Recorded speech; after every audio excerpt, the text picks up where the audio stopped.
Are you experiencing back pain that you can't get rid of? Getting migraines, vertigo, having trouble sleeping, and/or brain fog? Do you feel like your medical doctor doesn't understand your condition? Blair Chiropractic might be the solution you've been looking for. If you've ever been skeptical about this, the two doctors you're about to listen to were even more skeptical than you were when they looked into chiropractic work. But fear not. Get expert guidance from the blonde and the bald, Doctors Beth Bagley and Frederick Sugar. These two doctors have extensive experience beyond the healthcare realm and bringing unique vision and healing to their patients. What do you have when you get a biological analyst and an engineer together? Find out right here on another episode of The Blonde and the Bald. Welcome your hosts, Doctors Bagley and Sugar.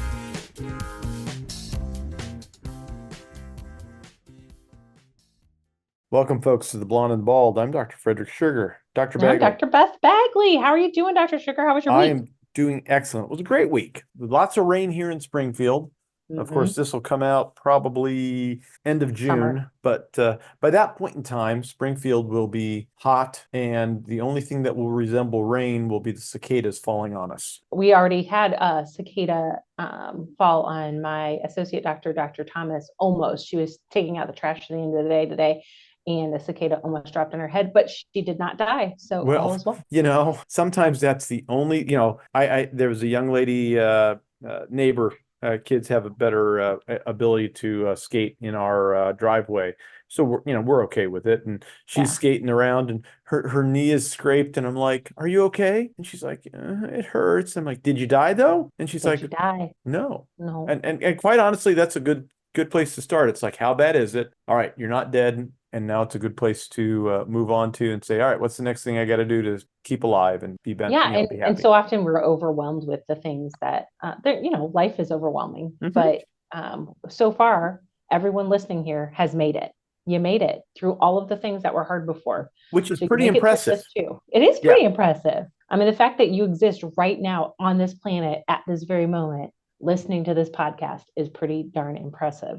And if you're not listening to this, if you turn it off and you just walk outside, you'll be able to hear two different groups of cicadas for the first time since, I think my patient said it was 1803. Yeah, so that's pretty impressive. It's a great time to be alive. I don't know. I'm okay with no cicadas. But this week in our office, we had a kind of a win, kind of a not win, I like to say. So there's this patient that I've been struggling with. She had, she's a really nice lady. I love her, but she's had dizziness. And we had like this kind of zoom up where at first her dizziness got way better. And she had like some good weeks where she was practically, the vertigo was gone and we were loving it. And then all of a sudden the dip happened, and it was a good 2 weeks. And I finally decided at the end of this 2-week span, it was probably Monday last week, Thursday maybe, where I said, I'm going to take a new CBCT because we have the ability to do imaging when we need it. So we did the imaging, and some things were looking way better, but there was one thing that was a little bit different. And I kind of want your opinion on this,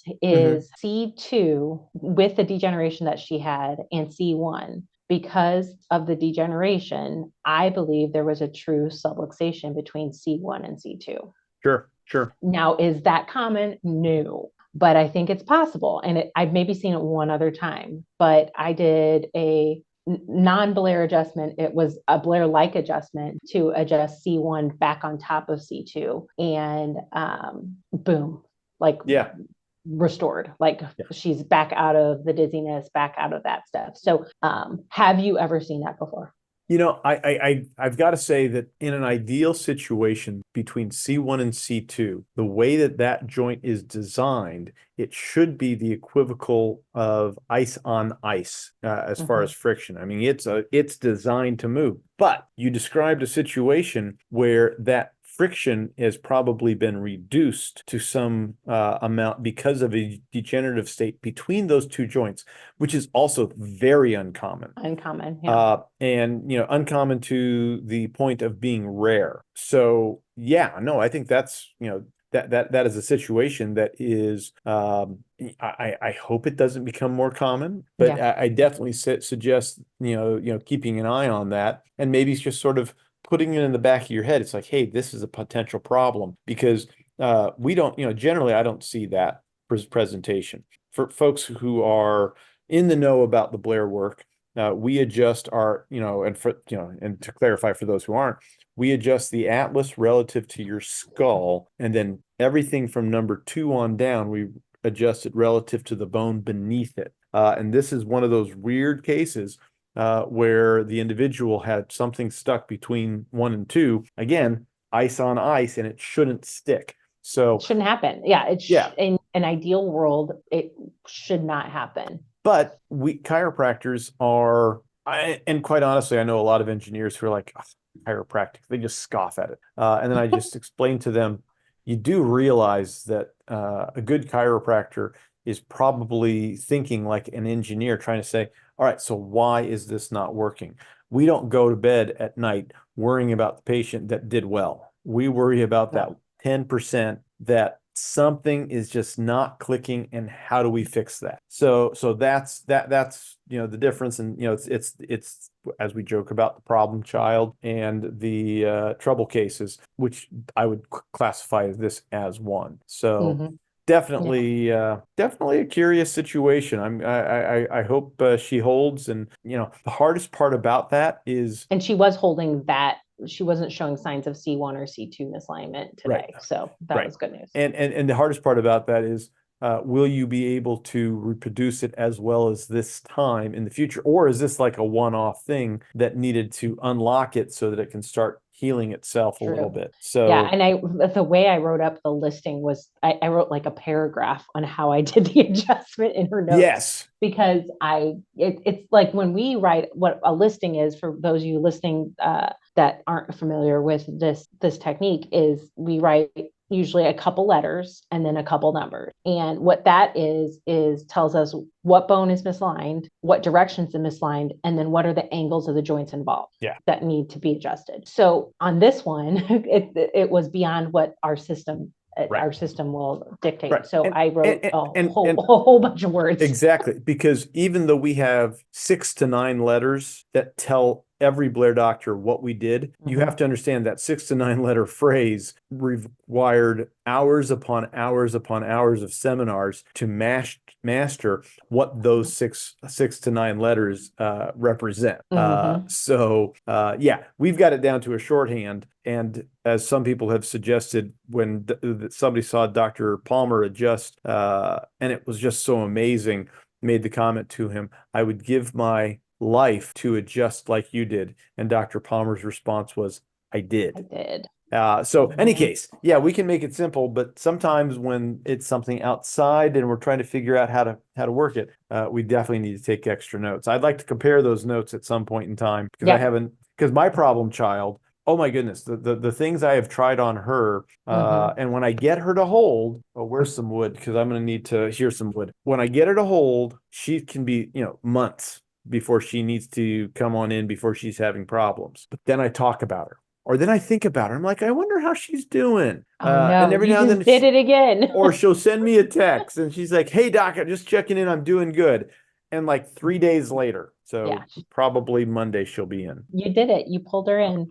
Oh, well. So do you have anything, wins or anything to talk about from the office this week? Because I've got a question that one of my patients asked, if you want to move forward. I mean, I've got wins. In fact, my one, I think I talked about her last time, how she's been having some ups and downs. She ended up having, a very rough week this week, but she, it was amazing just to see her, and she's got a helper, just to see her slowly progress from being completely out of it, as if she was way on drugs and medications, and she's trying not to be.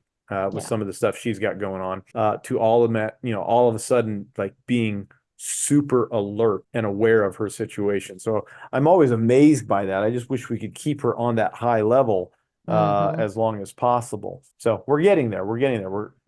And that's the whole thing is like, yes, we see people that have these miraculous, quick changes to their health, and that's so exciting. But we also see people where it is a turtle's pace, but we know it's changing because we can see leg length changes, we can see changes in their Titron scans, which is autonomic nervous system functioning. So we know that the body is healing or in an adaptive state. But that if someone is so sick, it can take years for them to Well, get their vitality back. and I was talking with our colleague, Dr. Todd Hubbard, who taught me Blair when I was at Palmer. He is currently going through some health issues. And they're basically, he moved back from Montana to Iowa because the doctors were better. I won't go into details as to what, but they basically told him it's going to be a 2-year ordeal. And it's hard, especially, if you need certain meds, you need certain surgeries, your recovery doesn't work the way it's supposed to. Which is funny because I've been reading about how to train to be stronger, more explosive, leaner without going no pain, no gain type things. And it's all the same. The science is exactly the same. It is, do you do something that trains the nervous system right to the edge of being fatigued, or do you push past it? And when you push past it, you have nothing left in the tank, which is, it's so funny because I almost started a new program tomorrow. And the more I looked at that new program and tried it even just a little bit, I was like, nope. As much as I want to do this, and I know I could physically do it and push myself, the downside is I will gain weight in a bad way. Which is just my body telling me you are overtaxed. And there's enough other stuff that I can tax myself with that instead of doing that. So, moral of the story, get your head on straight and we will help guide you back to your health. Okay. So aside, that has nothing to do with chiropractic. Are you ready? I'm ready. Okay. I'm going to hold this up to the camera. For those of you who are not watching YouTube, you're just going to have to look these pictures up because they're readily available. First picture is, yeah, I don't that? understand that. Okay, so it's a picture of King Charles, Yeah. and it looks like he's the king of hell. There's a It's butterfly. certainly it is definitely an interesting artistic take. I mean, I think it's pretty accurate, but here's the two memes that I wanted to show you. First one is, you tell me what that is. Yeah, right from Ghostbusters. It certainly does look like that. So it looks like Ghostbusters 2. Yes, Ghostbusters Properly. 2, where it's Vigo, the Scourge of Carpathia. Yes. And that's when Ray is holding up some meter and staring in the eyes of him, and he's about to become like hypnotized by Vigo. But they've changed the picture to King Charles. I keep wanting to say Prince Charles. And then this one I think you'll like too. Yeah, Palpatine. I like that. Palpatine. Yeah. So why I bring that up at all? Actually, because go ahead. It's silly, but have you seen there was another one where I can't think of the song. Now we're gonna get taken down on YouTube for copyright. But it was that weird video where it's like it's like one of the most famous videos of the 80s where they look like they're sketched. He hops into the sketch, and I can't think of the name of the song, but there was one I saw recently that of Anakin going to the dark side, and the entire dark side of the stuff was all the sketch stuff, and it was to the music, and it was so funny. At the end of it, Obi-Wan's says, "I can't watch any more of this. Turn it off." Man, yes, we are geeks. We're super geeks, but yeah. When I look at that kind of stuff, Vigo of Carpathia. Yes, the Scourge of Carpathia. Yes. So I look at that stuff and I wonder how many people are listening that subscribe to the same amount of dorkiness, first of all, that we have, but also kind of conspiracy minded that we are. Now, we don't really consider ourselves conspiracy theorists because we see the truth and we just talk about it. But a lot of people just don't have any idea about how much like evil there is in the world. And that's an interesting word and phrase to use, because some people, I've heard that used just recently. Someone suggested, well, it's just different approaches to, solutions in the world. And you can have that idea maybe when you're younger. But as we get older, we start to realize that's not a difference of opinion. That is truly a dark difference to the point where it is evil. And good and evil are two things that exist in this world. Real. Yeah. They're real. And so I feel like in a small, tiny way, many chiropractors are this army of good trying to bring life back to people's lives when they have been affected by forces, whether that's a subluxation or misalignment of a vertebra that's causing pressure, that's can we consider a subluxation evil? I don't know. It doesn't really have a thought process. It's just a misalignment. But evil stuff happens to people, and then that can become subluxation. Right. But like also just getting health information to people, because there is a conspiracy against all people of the world to make them unhealthy, because unhealthy people spend more money staying well. Well, right. And they're forced to spend that money because they're going to die if they don't.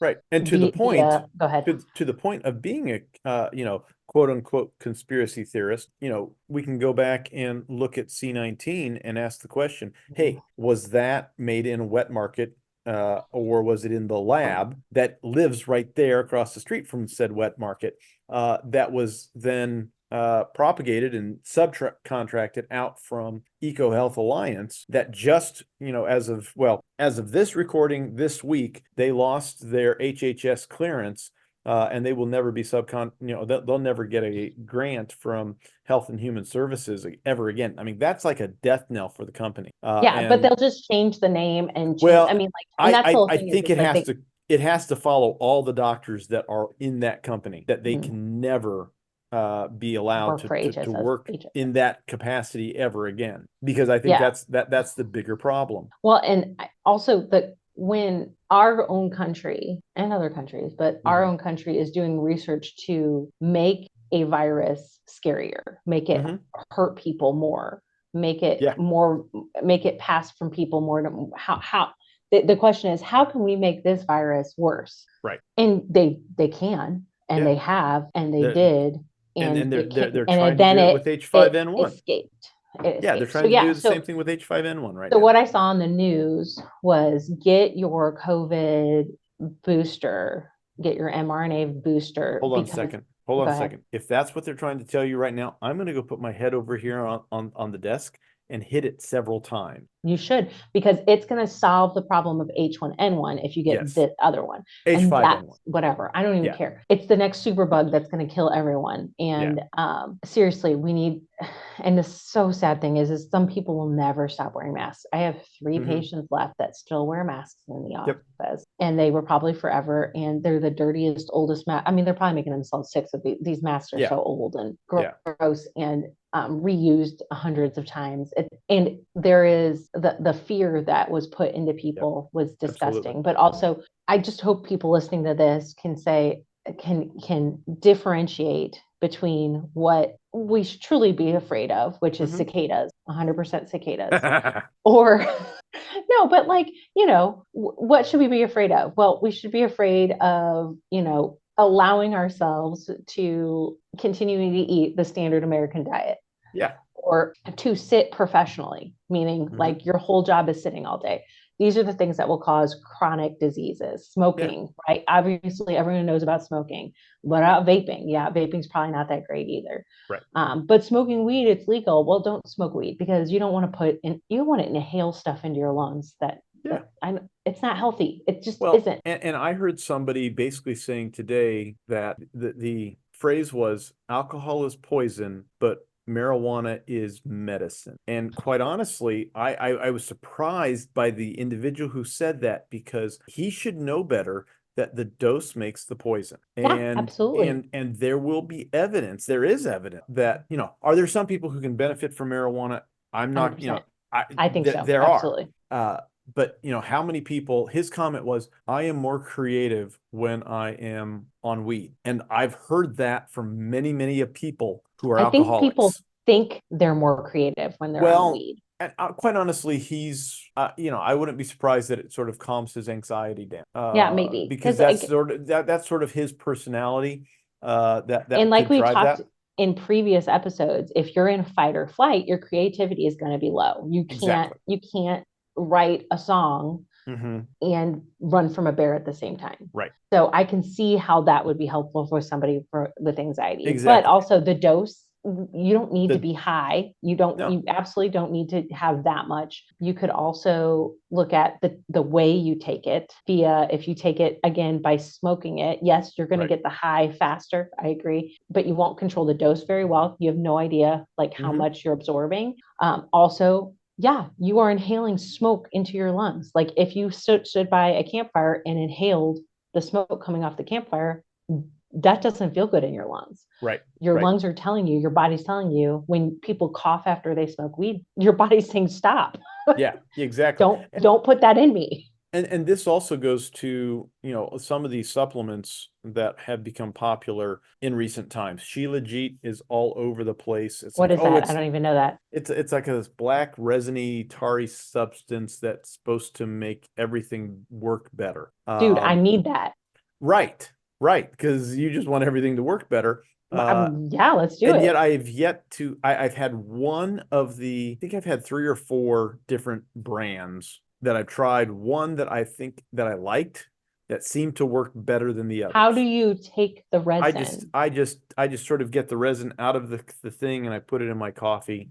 Okay, so you mix it with, Yeah, so I mix it in got it. something Mix hot. it with, okay. But have I noticed any significant improvements? I don't think so. No. I've tried what is supposed to be really good CBD, Mhm. which works on a system in our body that actually is upregulated by being properly in adjustment and in alignment. We know this Yeah. because that's the endocannabinoid system is stimulated by your nervous system and by proper alignment of your spine. So are you telling people if they get chiropractic care, they're going to get a better high with marijuana? I'm telling them they might not get any high or any benefit because you're already at the top level. No. Once things start working the way they're Now you supposed to. just lost all the weed smokers. They I won't know, come and I see us. know. I'm so But in any upset. case, no, Actually, I'm no. not upset because when you come into my office after you've smoked weed, you stink. You Mhm. smell like a skunk. It's nasty. Oh, Please don't do that. I can't drive from my office to the house without smelling it along the way. And I'm just like, I nah, know. never, I it know. was never my thing. And No. it's surprising. The guy who was always about not really liking drugs and alcohol became a chiropractor who doesn't like drugs and alcohol. Any case, Interesting. surprise how that all fell together. Anyways, you were talking about some other stuff. So let's get back on Yeah. track with So your topic. well, let's talk more about Vigo. So one of my patients asked, and it's a fair question, why do I have to rest after an adjustment? Yes. And I'd love to get your answer to that question, and then I can chime in with anything else I say. So my first thought, why we need to take a few moments rest is because lots of reasons, but right off the bat is we're dealing with a joint between the atlas and the occiput that is less than ideal. It's, could we call it a sprain strain? Probably. But it's the same thing as if you've twisted your ankle. It needs time to rest and heal after that a moment. Now you should walk on it, you should get it moving, but you don't need to put a lot of stress on it. And the same thing holds true for our neck. We've got 2 mechanisms that hold the atlas in place, one being the ligaments, the other being the muscles that are holding everything in place. And quite honestly, if you train a muscle to do a thing, it will do a thing really easy and repetitively. I don't know how you are on your phone, but there are certain apps and there are certain places on app that I will hit. And I'm like, I didn't want to go to that app again. But Instagram automatically opens you up and I automatically hit doom it. scroll. Yep. And I go like, no, I'm going to close that out. I'm going to go to the other app that I need to work with right now. Yeah, it's like a memory. It's like muscle It is memory. totally a muscle memory thing. And that's the thing that's probably our biggest concern is while the suboccipital muscles, they have a memory of sorts, but they just want to be tight and holding things in place. The rest of the muscles around that need a little bit of time to reacclimate to the proper alignment. And that's why that is why you should take a rest. 20 minutes is a very interesting number because that allows your brain to relax. And for the people who decide that they only want to sleep, is it 4 hours a day, 2 hours a day? Anyways, whatever the ones who do like the Uberman sleep cycles, they will sleep for 20 minutes and then they'll be up for 3 hours and change and then do another 20-minute nap. By the way, we don't recommend that as doctors. It's not good for family lifestyle. The one guy who I heard who was able to do it successfully, he wrote the WordPress platform and then he decided to have a life, married his wife or now wife and have kids. It just doesn't work. It's not conducive for that. So, but in any case, that's why we like that 20-minute or thereabouts number for a nap, just to sort of get used to that new position, and then get on with your day, so that you don't knock yourself out of adjustment as soon as you pull out of the parking lot. Yeah. An aside, I had a patient today who's not sleeping real well.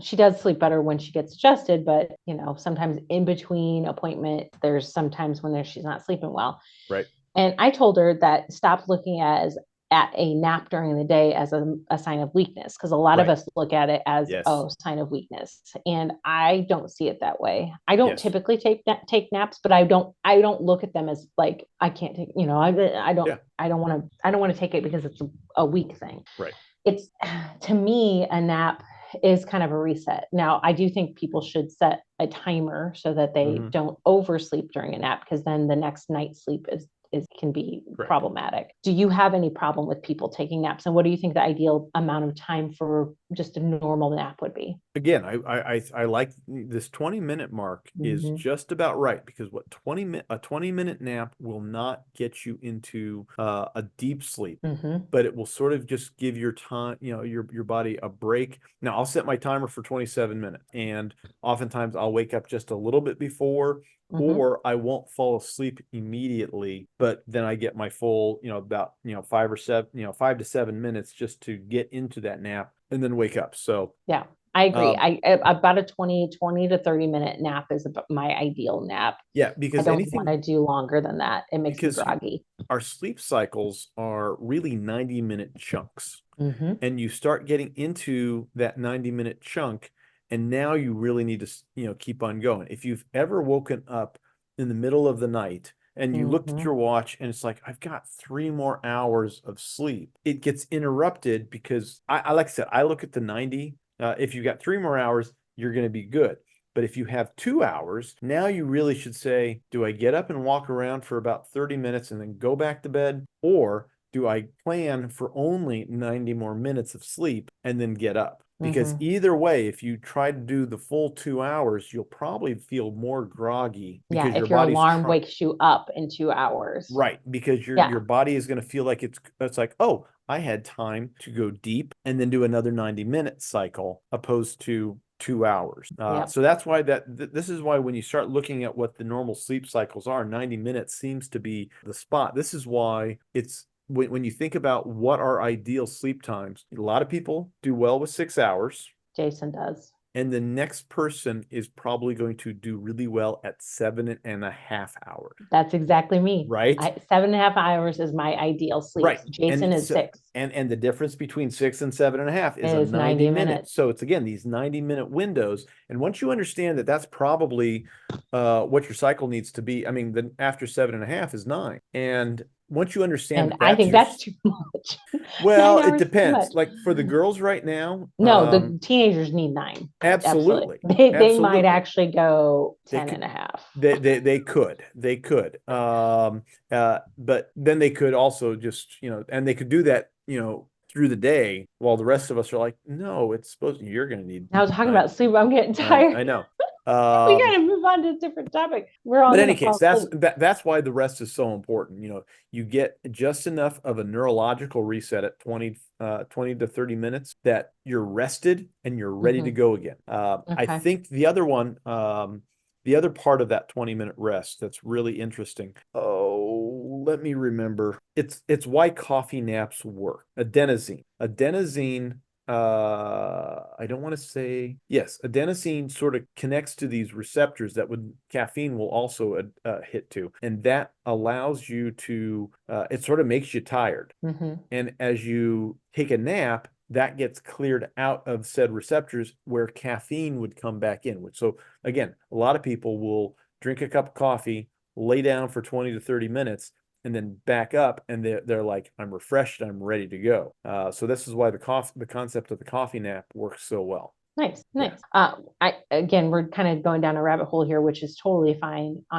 Melatonin, sleep aid, sleeping medicine. So one of our favorite things to help sleep is magnesium. Magteam. You got there. Magteam. This is Protocol for Life's Magteam. Magteam is a brand name, and the actual ingredient is magnesium threonate, which I believe is it's a patent owned by MIT. Okay. So this is totally synthetic, but this crosses the blood-brain barrier. One of the few that does. The only question that comes, and it helps with sleep. You take 3 of these. For me, it's about a half an hour before I go to bed, and I feel really good. So here's what's interesting. Let's see, which nights did I forget? I think I forgot Sunday night, and then Tuesday night I ran out, or I ran out on Monday. So Sunday night I forgot. Monday I ran out and I forgot to grab a bottle on Tuesday. So I didn't have it on Tuesday. Both of those nights, sleep was okay, not fantastic, but I was still wired watching TV till close to midnight on those nights. Yeah. Didn't take it. Whereas when I take this, my brain starts to shut down and says, it tells me that I need to go to bed, and I can shut off stuff. And I'm still alert enough that I don't miss 17 episodes of whatever I'm watching on Netflix, because it finally said, "Are you still awake? Are you still there?" Yes. Shut up, Netflix. I can do what I want. Stupid Netflix. I feel like they're judging me whenever it asks me that. Rude. They don't ask me anymore. They know I'm good. They know I'm still there. Okay. So the other thing about melatonin, I would say use sparingly on melatonin. A lot of people are like, use it every night. It's fine. It's just natural. It's a hormone. It's something that I have it at my house, but I don't use it nightly. I use it on the rare occasion where I feel like, okay, I just really can't shut my brain off, and it doesn't help you sleep long term. It just helps you fall asleep. Right. And melatonin's probably a better supplement to use when you are traveling across time zones. Yes. You are flying out early in the morning, so you're getting up at 1 a.m. to get to the airport, and you're not already you don't already have a good sleep habit. Yeah. When I flew down to Texas here a couple of weeks ago, it was 1 a.m. About 10 o'clock, I was done. I took my magnesium, because I made sure to bring that along, and that put me to sleep, and I didn't have a problem.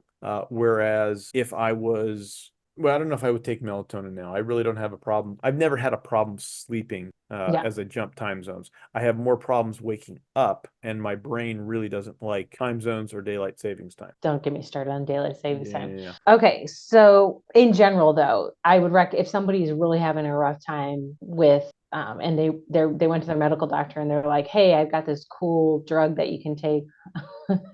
What's that one that everybody takes that is Ambien? Ambien. I would much rather you try magnesium and melatonin, or start with just magnesium, because that one is really good for your body, and then add the melatonin. It's not terrible for you. Honestly, it's actually, there's some studies that show that it was really good for when you have like a COVID or a cold. Oh yeah. Melatonin, it's a hormone, but there might have been benefits to have said hormone circulating at that time. So taking that, especially when you have like adding it to your protocol, like, hey, I have a cold, I'm going to go sleep. Well, take some melatonin then, because it's supposed to be, there is some science that it actually does some good things. Right.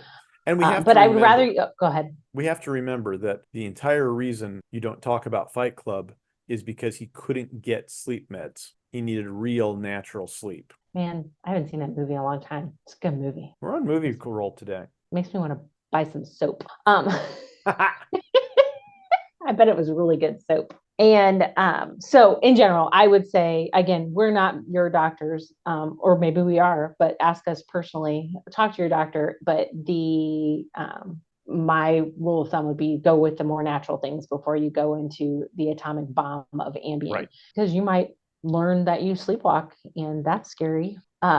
So one of the other questions I've gotten lately is, why doesn't everyone do this type of work? So a patient comes in, they have amazing results, they've seen other chiropractors, other doctors. Why doesn't anyone know about this? Or why does my other chiropractor not practice this type of chiropractic care? And the answer I typically go with is, you don't know what you don't know. And I wouldn't know, honestly, God led me down this path to this type of chiropractic care. There's so many odd ways that I found out about it. And I've suffered with very ill health for many years. And when I got to a point where my body was starting to respond to this care, and I could tell that this was making a difference, I knew that this is what I had to do with my life. That's how I found it. And there's many people who just don't have that kind of chronic illness that makes them look down this path to find this weird type of chiropractic care. Now, it's not super weird. I mean, we're still chiropractors, but we do spend an awful lot of time looking at one joint. Yes. And I have made the statement multiple times. 80% of the population responds well to chiropractic, but 20% of us absolutely need this upper cervical work time and time again. Now, it's a made up stat, folks. Just remember that. I mean, and I made it up, but it's probably pretty close. It's pretty close. It's pretty close. And we're not here for the 20%. We're here for the 100% because you can come in as somebody who would respond to conventional chiropractic care and still get upper cervical care. Yeah. And it works amazingly. But yeah, for that 20% of people who have been through 6 other doctors and then they come in and they're broken and they're broke. I mean, they've spent so much money and they're like, I don't know if I can spend any more money on myself on this stuff. And convincing them, that, hey, I see an issue and I do think this is going to help, but we can never promise anything. No.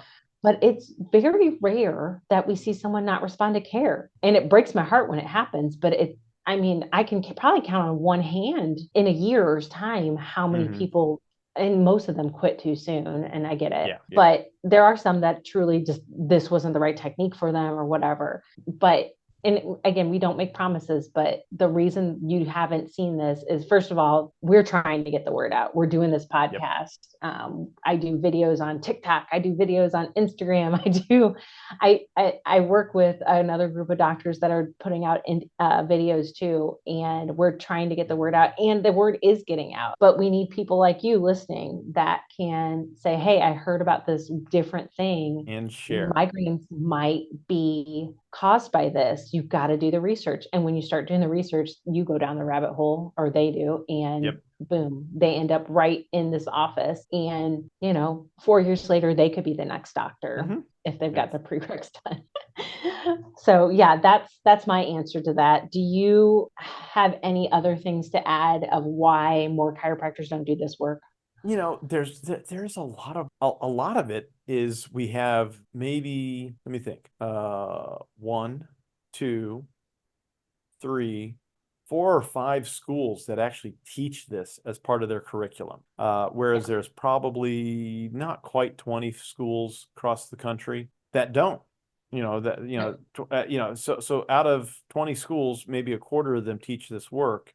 And not everyone who goes through the schools learns it. Exactly. Let's back up and be extra fair on that. There's a lot of people who go through the chiropractic curriculum who don't learn how to adjust. I don't know if that's still the case, but at one point in time, you could graduate from chiropractic school and never have to adjust a patient. Heck, we know people in our classes who never received a chiropractic adjustment through the before school. before even starting chiropractic. Before I can buy that, because they don't even understand. Can't. Can you imagine going to, I'm going to become a dentist and never going to a dentist? Right, but I mean, how many surgeons never had surgery on themselves? So it's not. It's if you don't know that it's available to you as a healthy individual to actually improve your health and function. True. You just don't know, because most people don't know what you don't know. Most people think that, well, I'm healthy. I don't have to take any drugs. I don't have any problems. And they don't even think about what is, they can't even see the small problem they have. Quick case in point. I've got a young lady, she trains hard and she is, she feels like she's strong and she feels like her workouts are good. And I'm trying to talk her off a ledge and say, no, 4 days, that's it. Everything the other days you can do mobility, but 4 days a week is enough for your hard training. Is plenty of your hard training. And what's interesting is, she's like, my calves giving, or my hand, my knee and my calf are giving me grief. So I start doing my thing and trying to figure out what's going on. And sure enough, her calf is just on fire. And compared to the other one, it wasn't an issue.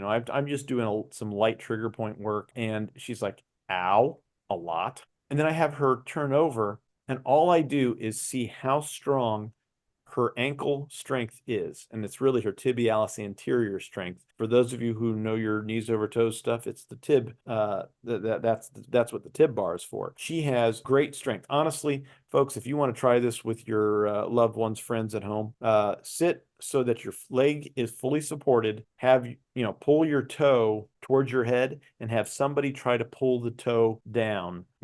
Just with their hand. Yeah. They're not going to be able to do it. Your tibialis anterior muscle will keep your toes pointing to your head longer, but hers maybe because her the side that is giving her grief was weak. She doesn't even know that it's weak because it's not something that she trains, and she just a lot of people will train that bilaterally anyway, so you'll miss that you've got one side that's weak. Front is weak on that leg. The back is trying to compensate for a motion it can't do, but it's overcompensating, and now everything feels horrible, and as a result, she gets plantar fasciitis. That still is a problem after surgery. So, sometimes you got to start asking the question, what is everything else connected to? And that ends up being the hard part, is when you start looking at, and in fact, the presentation for all the chiropractors, for all our Blair folks who are listening, my presentation in September will address this, or October will address this. How do you follow the rabbit hole when you hear of something? It's like, well, what else could be going on that might be involved? That is the case of the person who's like, well, they're getting better, but they're not getting better fast enough, or something else is going on. And did you ask the questions that will lead you to the answer that you can deliver them properly? So it's, it's just one of those things. But again, why don't people do this? Because it's a lot of work. It is. Because if it's not taught in the curriculum, they're not going to do it. Yeah, you got to go outside the box. Yeah. And it's hard. And sometimes something hurts on someone and we go somewhere else to try to address it. And then they're like, but it hurts here, doc. And I'm like, I understand that. Yeah. But that's not, we don't need to touch that. So real quick, because I saw this article on statins where they're basically saying, it was a dumb article on Medscape, basically saying, oh, we now have statin deniers, or cholesterol deniers, and I'm just like, yeah, right. And one of the things that they were saying is how hard it is for people to lower their cholesterol by diet alone. But I want to ask you the question: how are you doing back on keto? On and off. Exactly. You're not worried about your cholesterol either, but if I'm doing keto, I'm not worried at all about cholesterol. Right. And when your joints, when your joint is hurting, so much better. Better when you're eating well. Right. But to my point, as soon as it's like, oh, I overdid it this weekend.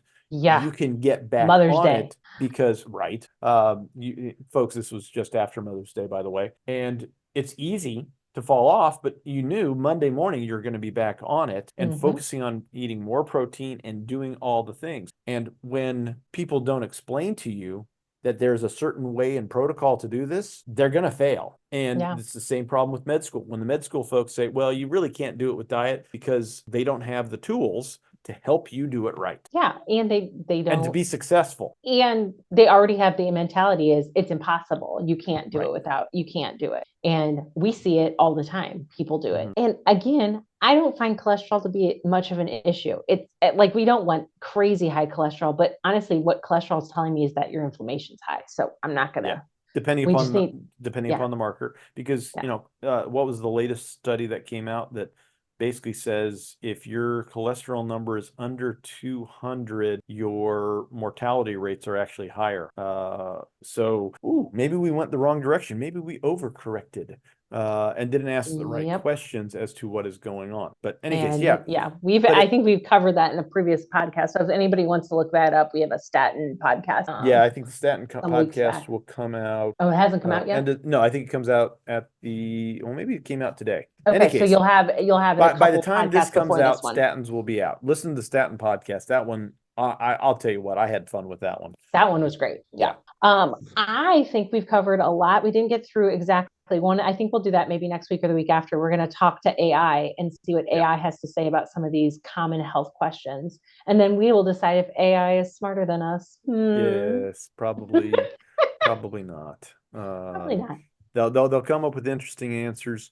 I just love every time I put something in and the AI populates it with some responses. It's like, but go ahead and check this because these answers are generated by AI and may not be right. Just like if you ask for AI to give you some references to some court cases and maybe some research studies as well, AI will make them up on the spot as well. Oh yeah, it just makes stuff up. It's incredible. Yeah. But I do like sometimes to use the AI for other stuff, like a social media post or two, Yeah. just the wording of things. It's nice. Exactly. Well, where can they find you, Dr. Sugar? I am at Keystone Chiropractic in Springfield, Illinois, KeystoneChiroSPI.com. Keystone Chiro, or is it Keystone Doc? It's Keystone Doc on Instagram. Maybe I'll post some kettlebell videos. I haven't done that in a while. Awesome. I'm sure everybody's going to be just wanting to see those. I'm going to be watching all of them. I'm Dr. Beth Bagley. I'm in St. Louis, Missouri. You can get to our office at precisionchirostl.com. You can follow me on TikTok at Dr. Beth Bagley. Hey, real quick, can they text your office number to get in touch with you? You can now, but this week it was messed up. Well, that's solar flares for you. Also, my office number can also be text or called. We like both. So folks, we're using all the technology, so you don't have to have any barriers to reach out to us. So, any case, like, subscribe, make sure you share this show with your friends. We actually need more people hearing this, because the people who aren't hearing this, who don't necessarily get it directly, they're suffering, and we don't want them to suffer anymore. They're your friends, they're your family. They might be even your mother.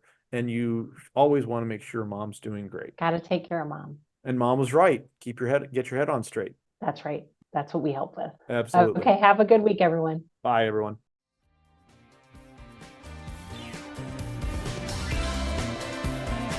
That's all for today's episode of The Blonde and the Bald. Don't forget to like, share, and subscribe.